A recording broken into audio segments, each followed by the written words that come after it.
Okay, hello friends, this is Yusuf here. Welcome to part 2 of our CSS3 tutorial. Okay, so last video we have seen the basics and syntax and selectors and so on. So this video we'll go the next step. We'll learn about the CSS properties for colors, text and font styles. Okay, let's get started. Okay, here we go. Okay, let's start with color. So generally to apply the color we can have various options. Okay, one is the color name itself. So there are around 140 standard color names available in CSS3, so which means you can basically use the color name directly and apply it. Okay, the next method is actually applying color using hexadecimal values.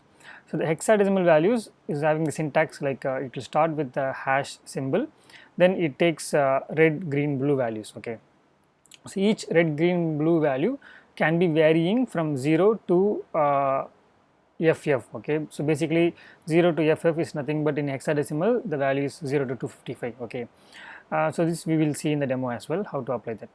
And the third option is to apply using the red, green, blue value directly, which means we can apply using a RGB function passing 3 numbers. Okay, for red, green, blue respectively, and each will take a value from 0 to 255. Okay, and there is also a method called HSL for hue, saturation and lightness. I have not used this much, but it is also available. So the values is something like hue will be from the value 0 to 360 like a circle. Okay, and saturation and lightness will be a percentage from 0 to 100. Okay, by modifying these 3 values you will find various colors. Okay, so few tips we have with respect to colors. If you want to go with our own unique color, then you can use a color picker where you can choose the red, green, blue value randomly, and you will get the hexadecimal value from the color picker. Okay, you can use it. Or you go to some website, you see that some of the colors looks nice, then we can use something like eyedropper, or there are some developer tools available. Using that we can pick that particular color and get the hex values so that we can use it. Okay, we will also see this in the demo. The next thing is actually text alignments. So these are some standard CSS properties which you need to remember. Okay, so first thing is alignment. So left, right, center, justify for your paragraph to getting aligned, or your piece of text for alignment. Okay, and then text decoration for it has values like none, overline, underline, line through. Okay, we will see what is the effect of these values when we apply. And text transform is for transforming the text. Okay, whether you want the data to be in uppercase, lowercase or capitalized. Okay, which is each letter in the word capitalized. Okay, and there is something like a text indent, whether the paragraph should have some indentation. Okay, and then letter spacing is for spacing between the letters, and line height is for the space between the height, and word spacing is for the space between the words. Okay, we'll also see everything in the demo. And finally font. So for font we have a font family CSS property using which you can change the font. Okay, and then a font family property takes more than one value. Like here you can see Arial, Helvetica, Sans Serif, which means if it will go from left to right. So if this font is not available on the browser, then it will fall back to the next font. Okay, and font style, yeah, so just for a normal bold, italic and oblique. Okay, so oblique is actually similar to italic but less italic. Okay, and font size is for making your font bigger, so we can apply the pixel value directly to change your font size. And with respect to font, one last thing is actually we can also use some custom font like Google font. For that we need to take the style sheet from the Google font and apply it in our head section, then you can use that font. Okay, we'll also see in the demo. And finally there is something called Websafe Font. Okay, which means when your website loads, right, we need to make sure the font is available. So these are the some fonts which are globally accepted as a safe fonts, which means all the browser will have the implementation for these fonts. Okay, so you can safely use it, and here are some examples. And now it's demo time. Okay, so here as usual we have the plain HTML file, and we opened it in browser. So let's simply have a style tag and get started. Okay, so here all right, so let's start with colors. Okay, so I'm going to have simply a h1 tag. Okay, this is h1, and I'm going to have some some class. Okay, class 1. Okay, doesn't matter. So first is a simple named value, which we have seen a lot in this tutorial. Okay, so if we apply that class 1 here, and save this, and we should be able to see that h1 red color. Okay, that's cool. Now if I do another class and I say that color, and this time I say CC, okay, and then save, and if I change this to class 2, and here you see it's become a gray color. Okay, so that's the hexadecimal value, which means you can play. So FF is actually the 255 value, right? So it takes from red, green, blue, okay, RGB. So if I take again FF 00 and 00, here we are pointing to again red color. Okay, so save and then see, you should be able to see red color. Okay, all right. So and class 3, let's maybe have a color this time. Let's go directly RGB. Okay, red, green, blue. I say red is 0, green is 0, blue is 255, which means we are targeting a blue color. So if we change here to class 3, we should be able to see a blue color. Okay. Yeah, so yeah, finally we had the HSL. Let's also try that one. Okay, dot class 4 color HSL. First one is the value from 0 to 360. Okay, I'm just giving 0, and then second is percentage from 0 to 100. Okay, so if we give some percentage, like we apply that class here. Okay, something happened. Okay, class 4. I don't know, maybe. Okay,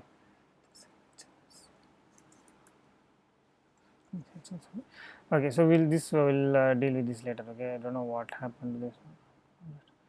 Fine, so let's quickly go back to the next thing. So let's talk about the hex and this thing. Okay, so if you go anywhere, you just type color picker, then yeah, you will get some kind of color picker like this. Okay, and where you can choose your color. Okay, and you will get the X value, and if you take this X value and if you apply it in your page, and you should be able to get that color. Okay, anyway, so that will come later. And again, and one last thing which I want to cover is the color picking from the website. So say for example, I go to google.com and I like this color, blue color. Okay, but I don't know exactly what is the EXA value. Then here I have a Chrome tool called Colorzilla. If I take that one, I can pick color from page. Okay, then if you go over the color, you'll automatically get to know the color code. Okay, if you click, it will be copied. So here we can see something like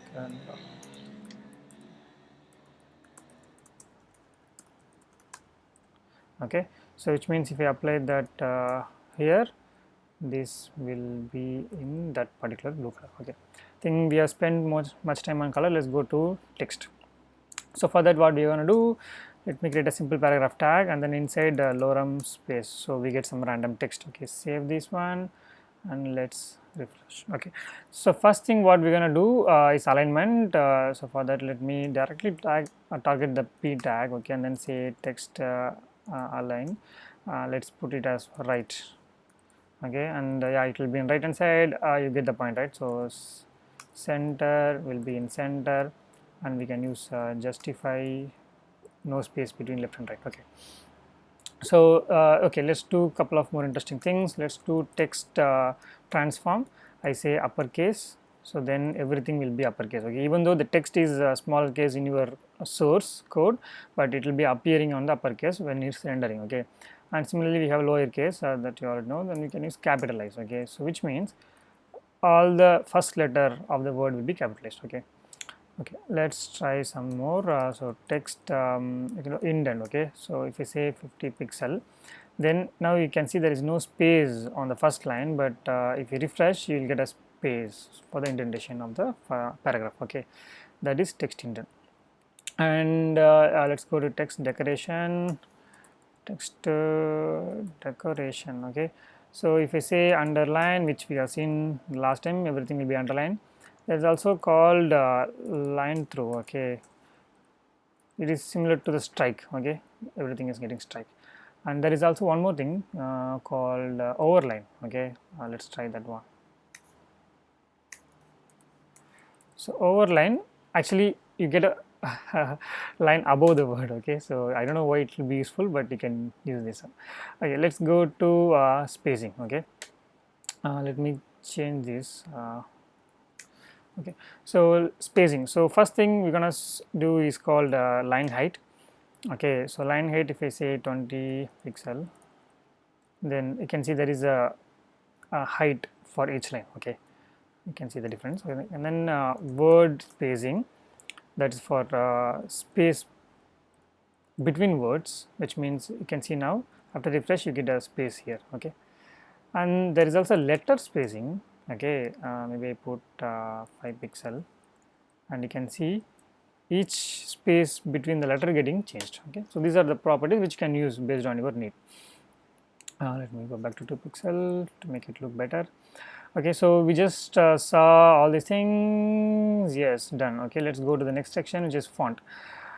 All right, so now what I'm going to do here, I'm going to take the body tag and then say that font family. Okay, and I say Arial, Vertica, Sans.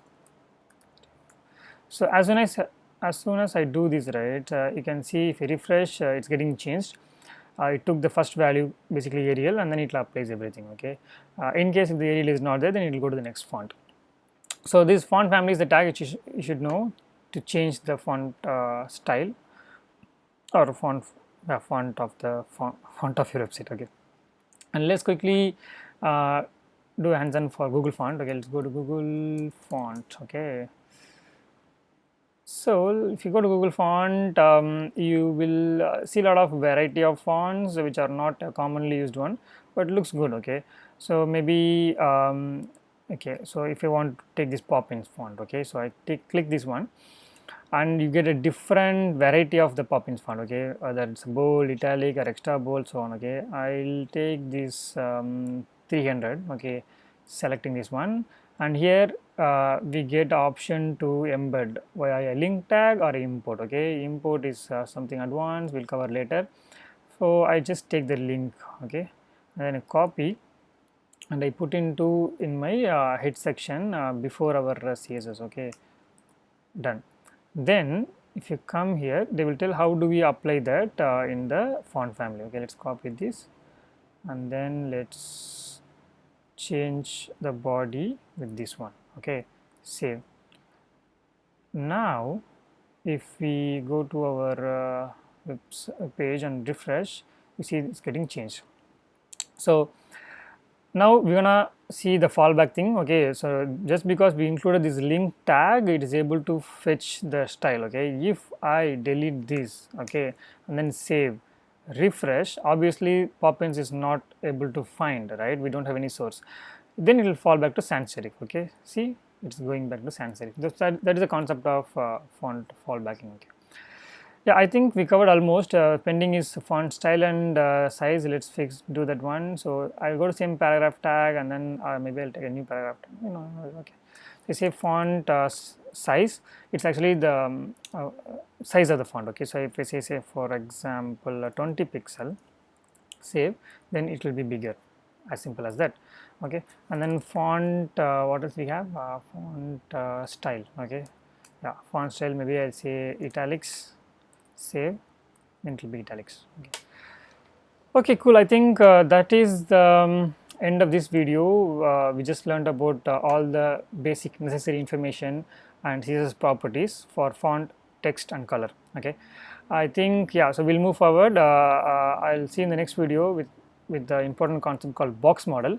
It is very important when you learn CSS to understand how to align various elements. Okay, for that it is important to understand the box model. Yeah, so that is the end of this video. I'll see you in the next video with the box model concept, and yeah, I hope this helps. As usual, share it with your friends and keep supporting. Okay, yeah, that's it for this video. Thanks for watching.